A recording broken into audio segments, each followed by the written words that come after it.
Akkam jirtu daawwattoota fi hordoftoota OJMC Media kun qophii ispoortiiti. Qophiin ispoortii yeroo hundumaa yeroo isaa eeggatee karaa foddaa OJMC torban tal tokko kan isin bira gahu yoo ta'u, qophii kana immoo qindeessuun kan isin biraan gahu ani Gadaa Bultum akkasuma waa'illi koo Muzayyin Kadirnoo waliin tura hanga xumura qophii keenyatti nu faana bu'aan dhaamsa keenya. Shaampiyoonaan ispoortii aadaa Oromiyaa magaalaa Holisootti torbee lamaaf gaggeeffamaa ture xumuramee jira. Shaampiyoonaan wal dorgommii ispoortii aadaa Oromiyaa marsaa 28ffaa feestivaala agarsiisa aadaa 13ffaa godina Shawaa Kibba Lixaa fi bulchiinsa magaalaa Holisootti qophaa'ee guyyoota 14 godinaalee Oromiyaa garaagaraa wal dorgomsiisaa ture.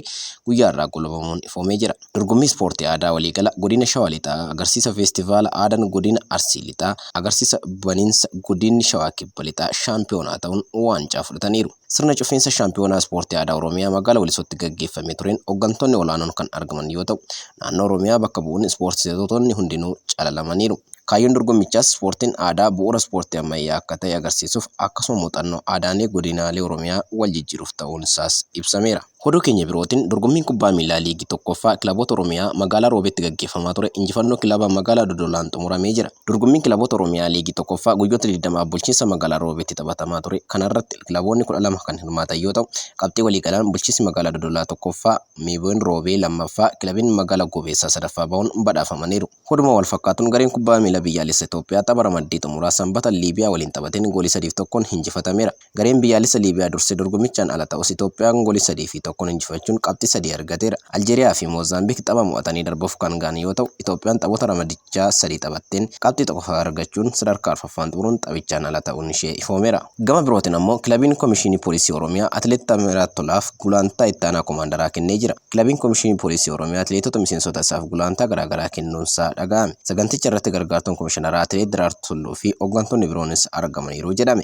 Atileetota jajjaboo oomishuun maqaa guddaan kan qabu kilabni komishinara Poolisii Oromiyaa seenaa ture haaromsuuf atileetota fi leenjistoota 46 oliif gulantaa garaagaraa kennuunsaa dhaga'ame. Haaluma kanaan atileet Taamiraat Tolaa shaampiyoonaan maraatoonii Oriigaal Saajin olaanaa irraa ittaanaa koomaandar ta'uun gulantaa argatee jira. Gara oduu baargamaatti yoo ceenu tapha Pirimeer Liigii Ingiliziitti yoo darbinu roobii kan taphate Crystal Palace fi Manchester United waliin taphachuun tokko walitti galchuudhaan qabxii tokko qooddachuu danda'aniira. Ittuma fufuun kamisa kan taphatan Manchester City fi Tottenham, Manchester Cityin 4-2 Tottenham injifachuu danda'eera. Sanbata Liverpool fi Chelsea waliin taphachuun Liverpool fi Chelsea duwwaa ba'uun qabxii tokko kan argatan yoo ta'u, Bournemouth fi Nottingham Forest waliin taphachuudhaan 1-1 ba'uu danda'aniiru. Leicester 2-2 Brighton waliin walitti galchan yoo ta'u, qabxii tokko yoo argatan, Southampton duwwaaf tokkoon dirreessa irratti Aston Villaan injifatamuu danda'eera. West Ham 2-2 Everton yoo injifatu, Crystal Palace fi Newcastle waliin taphachuun qabxii tokko qooddachuu danda'aniiru. Ittuma fufuun taphoonni dilbata taphataman Leeds United duwwaa fi duwwaan Brentfordin qabxii tokko argachuun qixa yoo ba'an,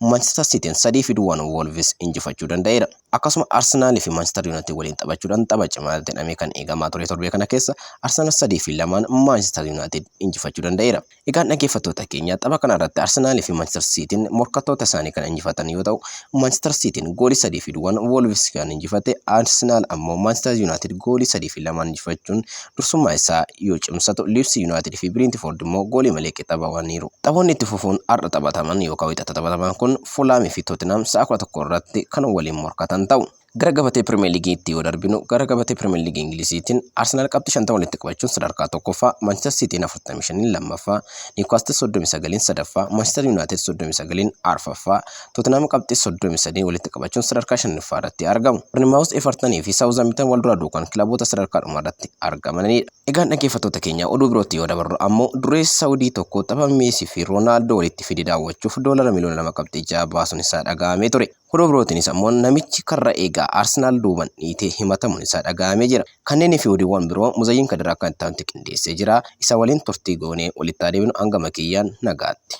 Dureessi Saawudii tapha Meesii fi Roonaaldoo walitti fide daawwachuuf $2 miliyoona 2.6 baasee jira. Taphni akka michooma gabaa jajjabeessuuf kilaba Faransaay PSG fi garee Riyad All Star kan dhiyoo kana kilaba Al Nassriif mallatteesse Cristiano Ronaldo of keessaa qabu gidduutti godhame goliiwwan 9 keessummeessee jira. Tapha Ronaldo gara Saawudii erga imalee booda yeroo duraaf irratti hirmaate kana kan keessummeesse magaalaa guddoo Saudi Arabiyaa Riyad Stadium King Fahad tapha urjiiwwan kubbaa miilaa lamaan Meesii fi Cristiano waggoota 2 booda walitti fide irratti lameenuu golii galchuu danda'anii jiru. Dursee kan lakkoofsise Meesiidha. daqiiqaa sadaffaa irratti Kiristiyaanoo Roonaaldoo ammoo boqonnaa bahuun dura otoo rukuttaa peenaalitii tokkoo fi ammoo taphaan tokko lakkoofsisee jira. Tapha kana irratti wantoota raajii jedhaman keessaa tokko dureessi Saawudi Arabiyaa tapha urjiiwwan kubbaa miilaa lamaan kana ilaaluuf doolaara miliyoona 2.6 baasii gochuu isaaniiti.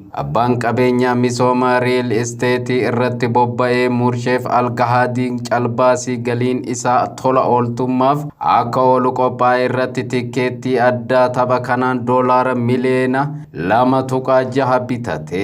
Abbaan qabeenyaa kun tikeettii gatii qaalii kana kan bitatan taphattoota waliin suuraa ka'uu fi kutaa itti uffata jijjiiratan galuuf carraa kennameef.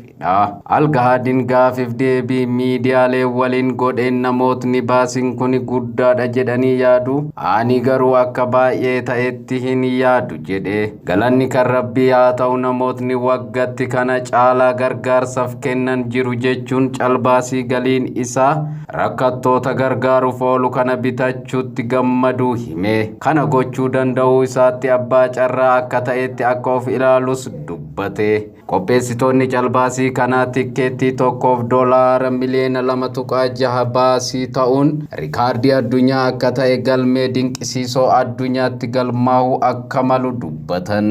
Kaayoon isaa ammoo gaarummaaf ta'utti gammaduu dubbata.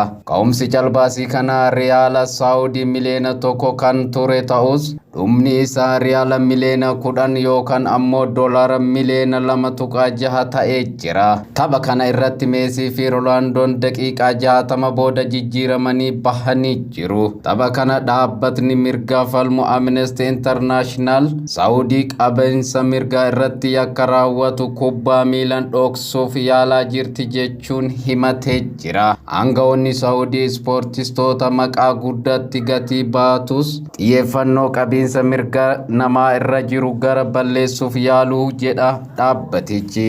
Abbaan qabeenya kilabaa PSG lammii Kaatar gara Saawudiitti dhufuun rakkoo mirga Saawudii fi Kaatar ittiin himataman gara balleessuuf jedhu daarekteerri dhimmoota diinagdee dhaabbatichaa damee UK Peetar Frankenthal. Roonaaldoo fi Meesiin ispoortistoota maqaa guddaadhaan maqaan isaanii yakka dhoksuuf yaalamuu diduu qabus jedhan. Oduu ispoortiin ammoo namichi karaa eegaa Arsenaal duuban dhiitee himatamuun dhagahamee jira. Namichi tapha Pirimeer Liigii Ingiliiz dilbata darbee dirree Tottenham Hotspur irratti Arsenaal waliin taasifame irratti karaa eegaa Arsenaal Aaron Ramsdale'n duuban dhufee dhiite himatamee jira. Deeggaraan Tottenham kun tapha darbii laandii kaaba Arsenaal duwwaa lamaaf duwwaan olaantummaan xumure irratti akkuma taphni dhumeen bakka deeggartoonni ta'an keessaa fiigaa dhufee dhiituuf yaalii osoo gochaa jiru mul'atee jira. Meetiroopolitaan Poolis akka mirkaneeffatetti namni kun dirree kubbaa miilaa keessatti dirree taphaa keessa seenuun nama rukutuuf waa itti darbachuun miidhaa qaqqabsiisuuf himatame. Namni maqaan isaa Joosef Waatis jedhamuu fi umriin isaa waggaa 35 ta'e kun Ingilaandi bakka Hackney jedhamurraa dhufe. Gocha dirree kubbaa miilaa keessatti ittiin himatame kanaafis gurraandhala 17 mana murtii Haybaritti dhiyaachuuf jira. Taphichi dirree isaa irratti kan keessummeesse Tottenham gaafii poolisiin yakka kana qorachuuf taasisan irratti tumsa taasisee jira. Kana malees Tottenham dilbata taphichaan booda gocha akkasii kubbaa miilaa keessatti mul'atu kun hin malle waan ta'eef ibsuun tarkaanfiin barbaachisu akka fudhatamu himee jira. Deeggaraan kun adabbiin battalumatti dhoorkaa irra kaa'uu isaa deeggatas jedheera. Tottenham waldaan ogeessitoota kubbaa miilaas hokkora dirree Tottenham irratti uumameef gocha deeggaraa kana balaaleffachuun dhimmicha qaama ilaallatu waliin akka hordofu himee ture. Darbii laandii kaaba Arsenaal Tottenham 2-2 mo'ate kana irratti gaheen Ramsdale baay'ee guddaa turee fi akkasumas illee deeggartoota waancaa abdachiisee jira.